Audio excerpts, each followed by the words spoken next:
জয় শ্রী রাধা মাধব। সকল ভক্তের চরণে অসংখ্য প্রণাম জানাই। শ্রীমদ্ ভাগবত গীতার চতুর্দশ অধ্যায়ে পরমেশ্বর ভগবান জড় প্রকৃতির সত্য, রজ, তম এই তিনটি গুণের বৈশিষ্ট্য সম্পর্কে আলোকপাত করেছেন। সমস্ত দেহধারী জীব মাত্রই সত্য, রজ, তম জড় প্রকৃতির এই তিনটি গুণের নিয়ন্ত্রণাধীন। পরমেশ্বর ভগবান শ্রীকৃষ্ণ এখানে এই তিন গুণের স্বরূপ, আমাদের উপর সেগুলির প্রতিক্রিয়া এবং তাদের অতিক্রম করার উপায় এবং অপ্রাকৃত স্তরে অধিষ্ঠিত মানুষের লক্ষণগুলির ব্যাখ্যা করেছেন। আজ শুরু করছি শ্রীমদ্ ভাগবত গীতার চতুর্দশ অধ্যায় গুণত্রয় বিভাগ যোগ 1 নং শ্লোক থেকে আলোচনা। শ্রী ভগবান উবাচ, ভগবান বললেন, পরং ভূয় প্রবক্ষ্যামি জ্ঞানানাং জ্ঞানমুত্তমম যজ জ্ঞাতমুনয় সর্বে পরং সিদ্ধি মতগতা। পরমেশ্বর ভগবান বললেন, পুনরায় আমি তোমাকে সমস্ত জ্ঞানের মধ্যে সর্বোত্তম জ্ঞান সম্বন্ধে বলবো, যা জেনে মুনিগণ পরম সিদ্ধি লাভ করেন। পরমেশ্বর ভগবান অর্জুনের মধ্য দিয়ে জগৎবাসীকে জানালেন কিভাবে মুনিগণ পরম সিদ্ধি লাভ করেন, সেই বিষয়ে জগৎবাসীকে অবগত করবেন এই অধ্যায়ের মধ্য দিয়ে। এই অধ্যায়ে প্রদত্ত জ্ঞানকে পূর্ববর্তী সমস্ত অধ্যায়ের জ্ঞান থেকে শ্রেয় বলে পরমেশ্বর ভগবান ঘোষণা করেছেন। এই জ্ঞান উপলব্ধি করার মাধ্যমে বহু মহর্ষি সিদ্ধি লাভ করে চিৎ জগতে প্রবেশ করেছেন। ভগবান এখন সেই জ্ঞানই ভালোভাবে ব্যাখ্যা করে শোনাবেন। অন্যান্য যে সমস্ত জ্ঞানের পন্থা তিনি এ পর্যন্ত ব্যাখ্যা করেছেন, তা থেকে এই জ্ঞান অনেক অনেক বেশি শ্রেয়। তাই ভগবান বলেছেন, এই জ্ঞান লাভ করলে পরম সিদ্ধি লাভ করা যায়। ইদং জ্ঞানমুপাশ্রিত মমসা ধর্মমা গতা স্বর্গে হপি নপজায়ন্তে প্রলয়ে ন ব্যথন্তি চ। এই জ্ঞান আশ্রয় করলে জীব আমার পরা প্রকৃতি লাভ করে, তখন আর সে সৃষ্টির সময় জন্মগ্রহণ করে না এবং প্রলয় কালেও ব্যতীত হয় না। পূর্ণ রূপে দিব্য জ্ঞান আত্মস্থ করলে জন্ম মৃত্যুর চক্র থেকে মুক্ত হওয়া যায় এবং পরমেশ্বরের সাথে একাত্মতা লাভ করা যায়। এর ফলে জীবাত্মা তখন তার ব্যক্তিগত সত্তা কখনোই হারিয়ে ফেলবে না, কারণ পরমেশ্বরের সাথে যখন জীবের একাত্মতা স্থাপিত হয়, সেখানেও জীব তার কর্ম করে চলে। অর্থাৎ বৈদিক শাস্ত্র থেকে জানা যায়, যে সমস্ত মুক্ত জীবাত্মা চিদাকাশে বৈকুণ্ঠ লোকে ফিরে গেছেন, তারা সর্বদাই পরমেশ্বর ভগবানের ভক্তিযুক্ত সেবায় নিযুক্ত হয়ে তার শ্রী চরণ কমল দর্শন করেন। অর্থাৎ তার ঈশ্বর সাধনার কর্ম তিনি সেখানেও করে যান। সুতরাং মুক্তির পরেও ভগবত ভক্তেরা তাদের ব্যক্তিগত সত্তাকে কখনোই হারিয়ে ফেলে না, এই কথাই পরমেশ্বর ভগবান বলেছেন। কারণ ভগবান বলেছেন, যদি কোনো ভক্ত কিঞ্চিত মাত্র ভগবানের সান্নিধ্যে যেতে প্রয়াসী হয় এবং সেই উদ্দেশ্য কর্ম করে চলে, সাধন পথের মাঝখানে যদি যোগভ্রষ্ট হন, অর্থাৎ তার মন জড়জাগতিক ইন্দ্রিয় সুখের প্রতি লালায়িত হয়, তাহলেও কিছুকাল ইন্দ্রিয় সুখ ভোগ করার পর আবার পূর্বকৃত সত্তা অনুসারে আবার পুনরায় সে ভগবানের সেবায় নিজেকে নিয়োজিত করার সুযোগ লাভ করে। ঠিক তেমনি ভগবানের শুদ্ধ ভক্ত যদি পরম জ্ঞান লাভ করে ভগবানের দিব্য ধামে পৌঁছায়, সেখানেও সে তার কর্ম করে চলে, অর্থাৎ ভগবান সাধনার মধ্য দিয়ে সে সেখানেও সময় অতিবাহিত করে। তাই মুক্তির পরে ভগবত ভক্তেরা তাদের ব্যক্তিগত সত্তাকে কখনোই হারিয়ে ফেলেন না বলে পরমেশ্বর ভগবান বলেছেন। সর্বদাই তারা পরমেশ্বর ভগবানের ভক্তিযুক্ত সেবায় নিযুক্ত হয়ে ভগবানের শ্রীচরণ কমল সেখানে দর্শন করেন। জড় জগতে আমরা যে জ্ঞান আহরণ করি, তা জড় প্রকৃতির তিনটি গুণের দ্বারা কলুষিত। যে জ্ঞান প্রকৃতির তিনটি গুণের দ্বারা কলুষিত নয়, শুধুমাত্র তাকে বলা হয় দিব্য জ্ঞান। কেউ যখন এই দিব্য জ্ঞানে অধিষ্ঠিত হন, তখন তিনি পরমেশ্বর ভগবানেরই সমপর্যায়ভুক্ত হন। চিদাকাশ সম্বন্ধে অজ্ঞ জ্ঞানহীন ব্যক্তিরা সর্বদাই মনে করে জড়রূপে দ্বারা সম্পাদিত জাগতিক কার্যকলাপ থেকে মুক্ত হবার পরে চিন্ময় সত্তা সম্পূর্ণভাবে বৈচিত্র্যহীন নিরাকার হয়ে পড়ে। কিন্তু চিৎ জগতেও এই জগতের মতন বৈচিত্র্য রয়েছে। অজ্ঞ ব্যক্তিরা মনে করে চিন্ময় অস্তিত্ব জড় বৈচিত্র্যের ঠিক বিপরীত। কিন্তু প্রকৃতপক্ষে চিন্ময় ভগবত ধামে প্রবেশ করলে জীব তার চিন্ময় রূপ প্রাপ্ত হয়। সেখানে তার সমস্ত কার্যকলাপ চিন্ময় হয়ে ওঠে। এই চিন্ময় অবস্থাকেই বলা হয় ভক্তি জীবন। চিৎ জগতের পরিবেশ সম্বন্ধে বলা হয় যে তা কলুষমুক্ত এবং সেখানে সকলেই গুণগতভাবে পরমেশ্বর ভগবানেরই সমপর্যায় ভুক্ত। এই প্রকার জ্ঞান আহরণ করতে হলে অবশ্যই দিব্য গুণাবলীতে বিভূষিত হতে হবে। এভাবে দিব্য গুণাবলীতে বিভূষিত হলে এই জড় জাগতিক বন্ধন থেকে সে সহজেই মুক্ত হতে পারবেন। মম যোনির মহৎ ব্রহ্ম তস্মিন গর্ভং দদাম মহম সম্ভব সর্বভূতানাং তত ভবতি ভারত। হে ভারত, প্রকৃতি নামক ব্রহ্ম আমার গর্ভাধানের স্থান এবং সেই ব্রহ্মে আমি গর্ভাধান করি, যার ফলে সমস্ত জীবের জন্ম হয়। এই শ্লোকে পরমেশ্বর ভগবান কিভাবে জীবের জন্ম হয় সে বিষয়ে জ্ঞান প্রদান করেছেন। পরমেশ্বর ভগবান বলেছেন, ক্ষেত্র ও ক্ষেত্রজ্ঞ বা দেহ ও আত্মার সমন্বয়ের ফলেই সবকিছু ঘটে চলেছে। জড় প্রকৃতি ও জীবাত্মার সমন্বয় স্বয়ং ভগবানের ইচ্ছার প্রভাবেই সাধিত হয়। মহত্তত্ত্বই সমগ্র জড় প্রকাশের সামগ্রিক কারণ, আর প্রকৃতির তিনটি গুণ সমন্বিত জড় প্রকাশের সামগ্রিক উপাদানকে কখনো কখনো ব্রহ্ম বলা হয়। পরমেশ্বর ভগবান সেই মহত্তত্ত্বকেই মহত্তত্ত্বকে গর্ভবতী করেন এবং তার ফলে সমস্ত ব্রহ্মাণ্ডের মধ্যে তা প্রকাশিত হয়। বৈদিক শাস্ত্রে বলা হয়েছে এটি হচ্ছে ব্রহ্ম, অর্থাৎ পরমেশ্বর জীবাত্মা সমূহকে সেই ব্রহ্মের গর্ভে সঞ্চারিত করেন। মাটি, জল, অগ্নি, বায়ু আদি 24টি উপাদানের সব কয়টি জড়শক্তি এবং তারা মহৎ ব্রহ্ম নামক জড় প্রকৃতিকে গঠন করেন। এইভাবে পরমেশ্বর ভগবান অসংখ্য ব্রহ্মাণ্ডে প্রবেশ করে সকল জীব সমূহকে সৃষ্টি করেন। অর্থাৎ এই জড়জগতে সমস্ত জীবের প্রকাশের কারণ হচ্ছে স্বয়ং পরমেশ্বর ভগবান।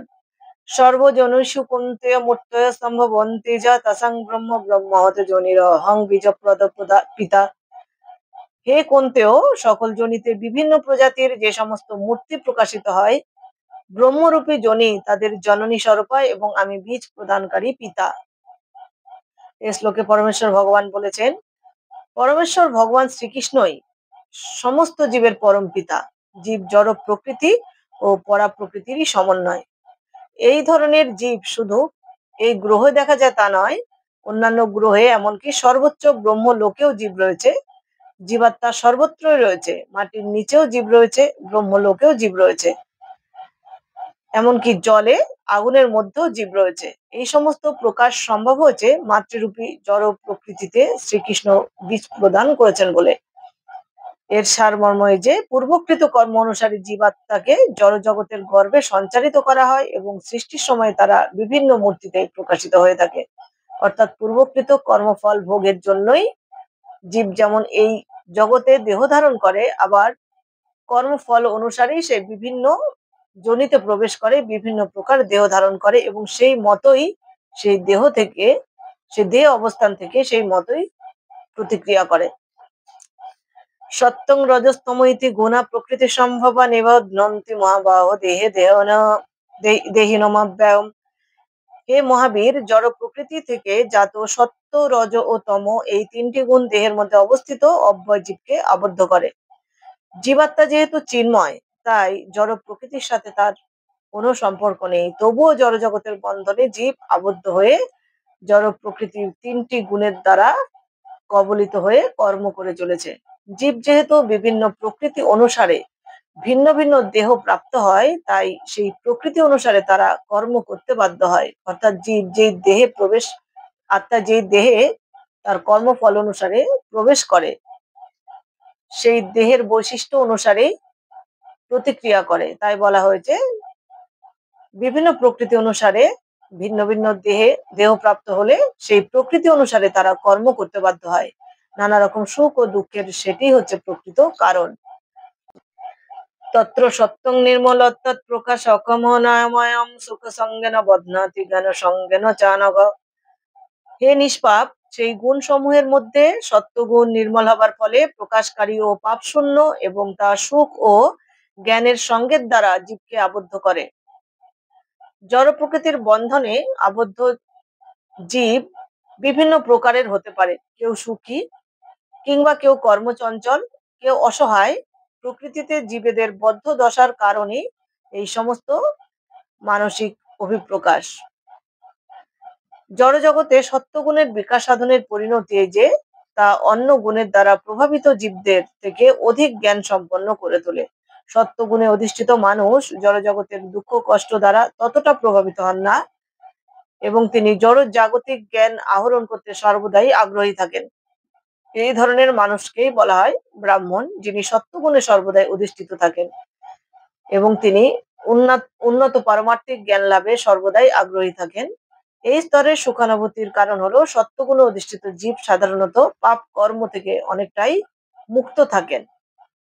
বৈদিক শাস্ত্রে বলা হয়েছে সত্যগুণের অর্থ উন্নত জ্ঞান এবং অধিকতর সুখ অনুভূতি। সত্যগুণে অধিষ্ঠিত হলে জীব মহাচ্ছন্ন হয়ে নিজেকে খুব জ্ঞানী মনে করে এবং অন্যদের থেকে শ্রেষ্ঠ মনে করেন।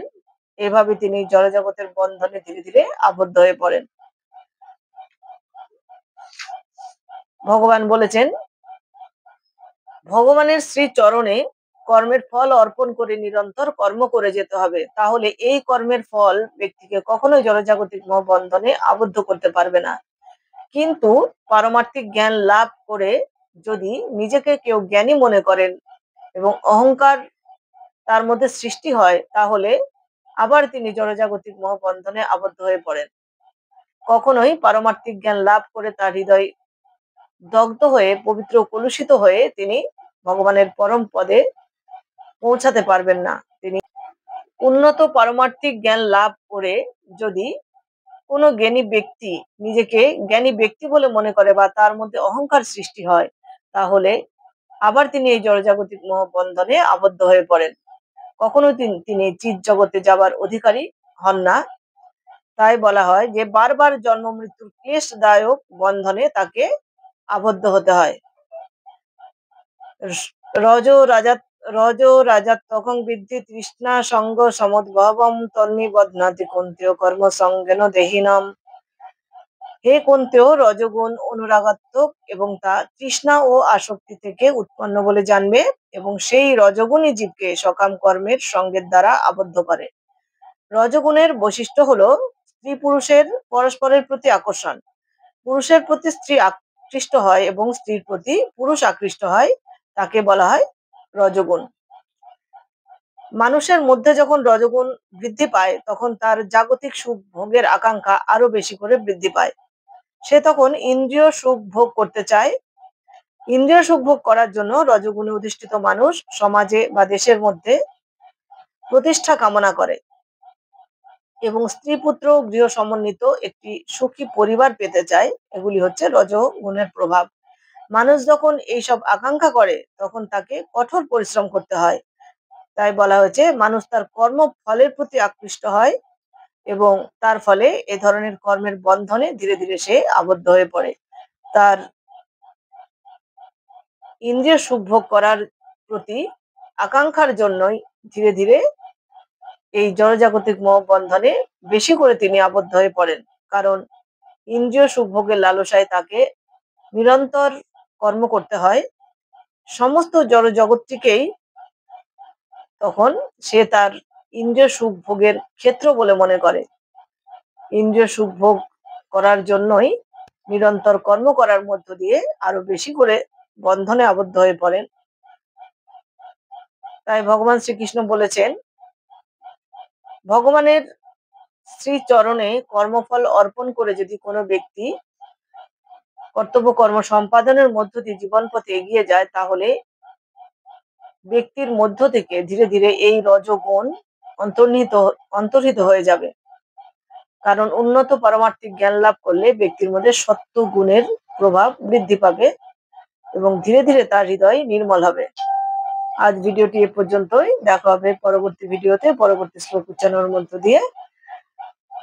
সকলে ভালো থাকবেন, সুস্থ থাকবেন।